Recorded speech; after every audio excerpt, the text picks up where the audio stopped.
YouTube के तमाम दोस्तों को मेरी तरफ से अस्सलाम वालेकुम। प्यारे दोस्तों, हाजिर हैं नए प्रोग्राम के साथ। हमारे चैनल को लाइक करने का, सब्सक्राइब करने का बहुत बहुत शुक्रिया।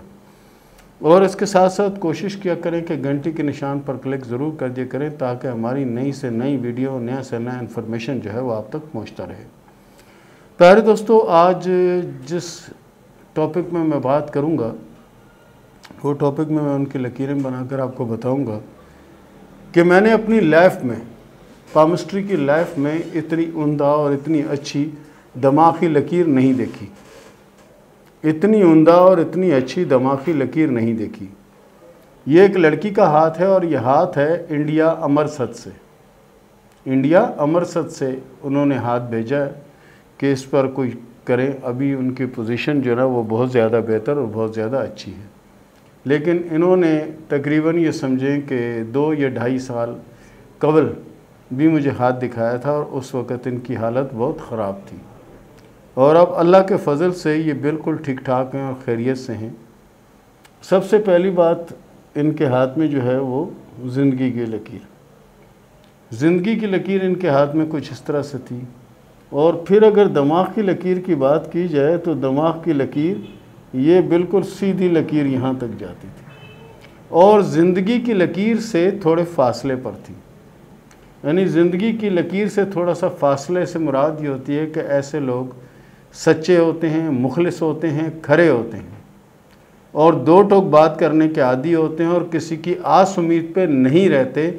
अपने तौर पर मेहनत करते हैं, अपने तौर पर कोशिश करते हैं और ख़ुद अपने आप को बनाते हैं। अभी इस लड़की के बारे में मज़ीद चीज़ें आपको बताऊंगा। इनके हाथ में जो दिल की लकीर है वो लकीर भी काफ़ी यानी लंबी लकीर थी इनके हाथ में। यानी आम जो लकीरें होती हैं उनसे कुछ लंबी थी। ये लड़की जब स्कूल में दाखिल हुई उस वक़्त से लेकर जब तक ये पढ़ रही थी 8वीं या 10वीं क्लास तक, कोई ऐसी क्लास नहीं थी कि जिसमें ये बच्ची यानी नाकाम हुई हो। हर जगह फ़र्स्ट पोजीशन पे आती, ट्रॉफ़ियाँ जीत के लाती और पता नहीं क्या कुछ होता। उस्तादों के और माँ बाप के यानी समझो कि आँखों का तारा थी, ये आँखों का तारा थी। और फिर जैसा कि मैंने आपको बताया कि दिमाग और ज़िंदगी की लकीर का अलग होना। ऐसे लोग इस उम्मीद पर नहीं होते कि कोई हमें कुछ देगा तो हम खाएंगे। ये कोशिश करते हैं कि ख़ुद से मेहनत करो, खुद ही बनाओ, खुद ही खाओ। ये वो लोग होते हैं। और इसने भी सेम ऐसा ही किया कि स्कूल तो ये आगे ना पढ़ सकी, कुछ माशी तंगी की वजह से स्कूल आगे ना पढ़ सकी, लेकिन इस बच्ची ने एक हुनर सीखा। जो कपड़ों पे कढ़ाई वगैरह करती हैं ख़वातीन जो करती हैं वो मशीन से ज़्यादा होती है, लेकिन ये हाथ से इतनी उम्दा कढ़ाई करती थी कि मशीन भी क्या करेगी। यानी इस तरह की पोजीशन थी। और ये बच्ची बहुत ही लायक, यानी अपने हर मामले में यानी समझो कि लड़के का लड़का थी और लड़की की लड़की थी।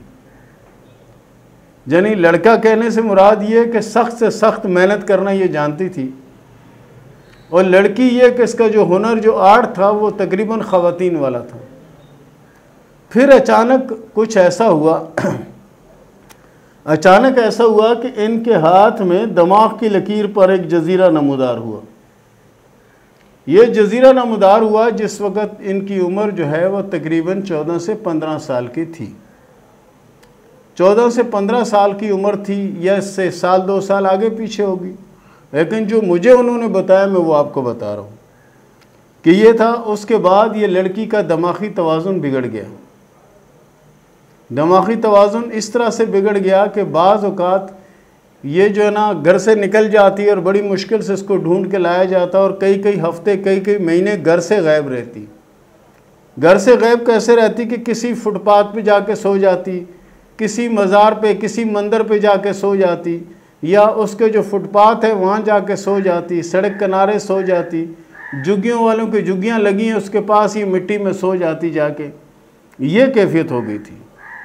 लोग ये कहना शुरू हो गए कि इसके जो है ना वो बहुत ही भयानक किस्म के असरात हैं इसके ऊपर, और ये असरात जो हैं वो इसकी वजह से ये सारा कुछ हो रहा है।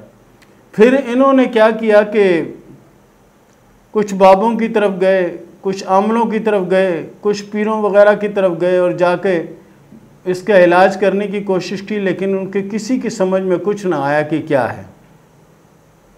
उसके बाद ये लड़की इसके जो घर वाले थे उन्होंने इसको कैद करके कमरे में रख दिया।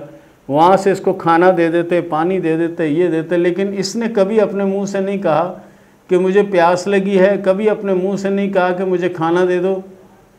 बस अंदर ये बैठी रहती। और इसका शौक़ क्या था कि ये जो है ना, जैसे कोयला होता है ना, कोयले से कुछ ना कुछ बनाती रहती ज़मीन पर, कभी क्या लिखती, कभी क्या लिखती, और ऐसे उम्दे अल्फाज लिख देती, ऐसे उम्दा किस्म के अल्फाज लिखती थी कि पढ़ने वाले को हैरत होती थी कि इतनी अच्छी राइटिंग और ये कोयले से लिख रही है।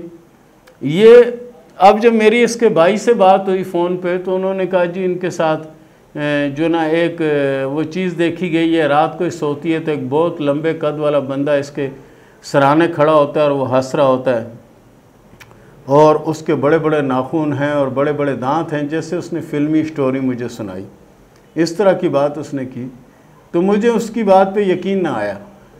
मैंने कहा यार ऐसा करें कि आप अपनी इस बहन के जो ना हाथ की फ़ोटो बनाकर मुझे भेज दें। उसने हाथ की फ़ोटो बनाकर भेजे, तो उसके हाथ पे जो फ़ोटो जो उसने भेजे उसमें ये जज़ीरे का निशान था। ये जज़ीरा ये ज़ाहिर करता है कि ऐसा जो शख्स होता है, मर्द हो औरत हो कोई भी हो, दिमाग की लकीर पर इस तरह का अगर जज़ीरा आ गया, वो दिमागी तवाज़ुन खो बैठता है, यानी कि पागल हो जाता है। इसकी भी यही कैफियत थी, ये भी पागल हो चुकी थी।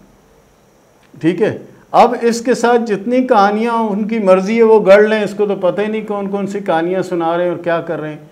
अगर ये होश में होती तो कहती कि भाई आप गलत बयानी कर रहे हो, मेरे साथ तो ऐसा कुछ भी नहीं हो रहा। और बाज़ औक़ात ऐसा होता है कि किसी सट्टे वालों के पास पहुंच जाती तो वो इससे नंबर लेना शुरू कर देते कि नंबर लिखो, और ये खुश होती थी कोयला लेकर, और कोयला देते थे, दीवार पर अजीब अजीब चीज़ें बनाती थी। फिर इस तरह से वो लोग अपना सट्टा वगैरह जो खेलते हैं जुआ, वो खेलते थे। इस बच्ची के हाथ में ये जज़ीरा कम से कम 5 साल रहा। 5 साल रहा। जब इन्होंने पहले मुझे हाथ दिखाया था तो उस वक़्त जज़ीरा यानी इतना ख़त्म हो चुका था, आधे से ज़्यादा ख़त्म हो चुका था और बाकी इतना बाकी था। तो उन्होंने कहा जी क्या होगा? मैंने कहा जी अब तो यही है कि ये जज़ीरा ख़त्म होगा, ये लड़की फिर ठीक हो जाएगी, कुछ भी नहीं है, ना इसके साथ किसी की चीज़ की झपट है, ना कुछ और है, ना कोई साया है, ना कोई बदरू है इसके साथ, कुछ भी ऐसा नहीं है। जो लोग मुख्तलिफ़ कहानियाँ सुना रहे हैं उनको छोड़ें। अच्छा, इसी तरह करते करते अभी समझे 2.5 से 3 माह पहले उन्होंने जो तस्वीर भेजी तो उसमें ये जज़ीरा नहीं है, उसमें ये जज़ीरा नहीं है। ये जज़ीरा इतनी सी सूरत के यानी सिर्फ दास्तान बन कर रह गया है, जिसकी असरात थे वो सारे ख़त्म हो गए। और ये बच्ची माशाल्लाह बिल्कुल खुश व खुर्रम और बिल्कुल अपने होश व हवास में, ख़ुद मुझसे बात भी की इसने। मैंने हाल वाल पूछा तो बड़े अच्छे तरीके से इसने मुझे जवाब दिया कि अकबर भाई मैं ठीक हूँ, खैरियत से हूँ। तो मैंने कहा क्या हो गया था तुझे? कह रही कब और किस वक़्त? उसको पता भी नहीं कि मेरे साथ क्या हुआ। यानी इतना अरसा वो ख्वाब की दुनिया, मेरी हकीकत की दुनिया से दूर हो गई। तो प्यारे दोस्तों, इस जज़ीरे को अपने दोस्तों, अपने अजीज़ों, अपने जानने वालों के हाथ में देखेगा। खुदा न खास्ता अगर ऐसा जज़ीरा है तो इसका हल भी है। सबसे पहला हल तो ये है कि आप कोशिश करें कि अपने अल्लाह को राज़ी करें, अस्तग़फ़िरुल्लाह अस्तग़फ़िरुल्लाह जो नहीं ये पढ़ते रहा करें। उसके बाद कोशिश करें कि नमाज की पाबंदी करें। उसके बाद कोशिश करें कि हस्ब तौफ़ीक सदका दे दिया करें, ताकि ये नागानी आफतें, नागानी मुसीबतें आप पर ना आ जाएं। तो प्यारे दोस्तों, ये था हमारा आज का प्रोग्राम। इसके साथ ही शुरू करते हैं सवाल और जवाब का सिलसिला। 9719 ने सवाल किया रामपुर से कि मैंने किसी को हाथ दिखाया था तो उसने कहा कि तुम्हारी शादीशुदा ज़िंदगी अच्छी नहीं गुजरेगी और तुम्हारे नसीब में औलाद भी नहीं है। और मेरी शादी को कुछ टाइम हो चुका है लेकिन अभी तक कोई औलाद नहीं है। ये बताएं कि मेरी आने वाली ज़िंदगी किस तरह गुजरेगी। सबसे पहली बात तो ये है कि आपके हाथ में औलादों की लकीरें मौजूद हैं। फिल वक्त आपके हाथ में औलादों की एक क्लियर लकीर है और 2 क्लियर लकीरें नहीं हैं, ठीक है, वो आगे चल के क्लियर हो सकती हैं। रही बात कि हालात किस तरह के रहेंगे, जब तक औलाद नहीं होती तब तक तो पीरियड जो है आपका परेशानी में रहेगा, और औलाद होने के बाद आपकी ज़िंदगी में बेहतरी आएगी, और आपके हाथ में दिमाग की और ज़िंदगी की लकीरें अलग अलग होकर चल रही हैं। ऐसे लोगों की ज़िंदगी अमूमन डिस्टर्ब होती है। शादी से पहले इनको चाहिए कि हाथ दिखा दिया करें, फिर उस पर अमल करने की कोशिश करें ताकि आने वाली ज़िंदगी बेहतर हो। बाकी आप कोशिश करें कि जितना ज़्यादा हो सकता है सूरह कौसर पढ़ें, अल्लाह औलाद भी देगा और ज़िंदगी भी इंशाअल्लाह आपकी अच्छी गुजरेगी और बेहतर होगी, और औलाद भी आपके नसीब में होगी इंशाअल्लाह। मोहम्मद सरफराज ने सवाल किया सरगोदा से कि ये बताएं कि मेरे नसीब में पैसा कितना है और कब आएगा। हाथ की लकीरों के हिसाब से प्यारे दोस्त आपको बड़ी मेहनत और बड़ी कोशिश करना पड़ेगी, उसके बाद आपके हालात अल्लाह के फजल से बेहतर होंगे। सन होगा 2024। सारा यास्मीन ने सवाल किया सरगोदा से कि मेरी किस्मत कैसी है और मेरी शादी कब तक होगी। आपकी शादी जो है 2023 के आखिर में होगी, और किस्मत आपकी अल्लाह के फजल से बहुत अच्छी और बहुत बेहतर है। नमाज की पाबंदी करें, अल्लाह की रहमत होगी। आना ने सवाल किया इंडिया से कि मेरी ज़िंदगी की लकीर के बारे में बताएं कि जगह जगह से टूटी हुई है, जिसकी वजह से मैं बहुत ज़्यादा बीमार भी रहती हूँ और कभी जनी सुकून नहीं मिला। इसके बारे में आप कुछ बताएं। आपके हाथ में जो ज़िंदगी की लकीर है वो तो कहीं से टूटी हुई नहीं है, बाकी रही परेशानी की लकीरें तो वो चारों तरफ से टूट टूट कर आप पर आ रही हैं, और इस परेशानी और इस मुश्किल से आप निकल नहीं पा रही हैं।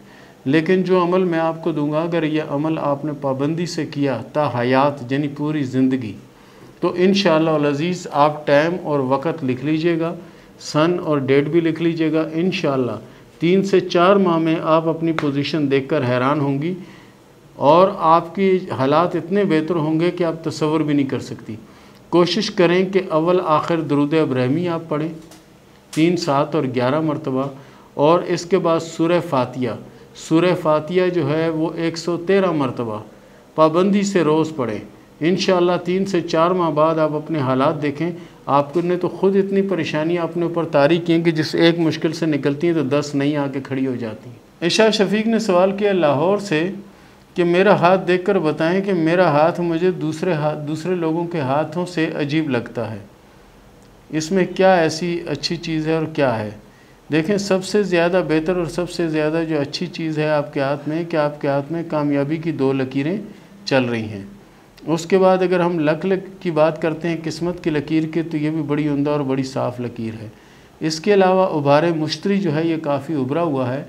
इससे मुराद ये होती है कि आने वाला वक्त आपका अल्लाह के फजल से बहुत अच्छा और बहुत बेहतर होगा, लेकिन कोशिश करें ज़्यादा से ज़्यादा अपने आप को दीन की तरफ राग़िब करें। सारा इरम ने सवाल किया दौलताला से कि ये बताएं कि मेरा लाइफ पार्टनर कैसा होगा और मेरी किस्मत कैसी है। आपके हाथ में किस्मत की लकीर बहुत अच्छी है। रही बात लाइफ पार्टनर की, तो वो भी इंशाल्लाह अच्छा होगा। आपके मुकद्दर में दौलत बहुत ज़्यादा है, अंगूठे का थिम आपका जो है ना बादशाहों वाला है, बहुत तरक्की मिलेगी और कामयाबी होगी, बेहिसाब पैसा आएगा इंशाल्लाह। आदिल सानिया ने सवाल किया मदीना कॉलोनी से कि ये बताएं कि मेरी शादी ख़ानदान में होगी या ख़ानदान से बाहर होगी। हाथ की लकीरों के हिसाब से आपकी शादी ख़ानदान से बाहर होगी, और शादी के बाद काफ़ी मुश्किलों का सामना रहेगा। उसके लिए सूरह कौसर आप अभी से पढ़नी शुरू कर दें, आपके हक़ में बेहतर होगा। फ़हीम अली ने सवाल किया सऊदी अरब से कि मेरा कारोबार में बहुत ज़्यादा नुकसान हुआ है, ये बताएं कि मैं कारोबार छोड़ दूँ, क्या मेरे लिए बेहतर है। प्यारे दोस्त, आपको कारोबार छोड़ने की कोई ज़रूरत नहीं, कारोबार आप करते रहें। आने वाला वक्त आपका इंशाअल्लाह बहुत अच्छा और बहुत बेहतर होगा, और हालात भी मामूल पर आ जाएंगे। थोड़े से हालात अगर ख़राब हो जाएं तो काम छोड़ते नहीं, इससे जिनी बनी बनाई पोजीशन भी ख़राब हो जाती है। और इसके साथ ही मुझे इजाज़त दीजिएगा, मिलते हैं अगले प्रोग्राम में, तब तक के लिए अल्लाह हाफ़िज़।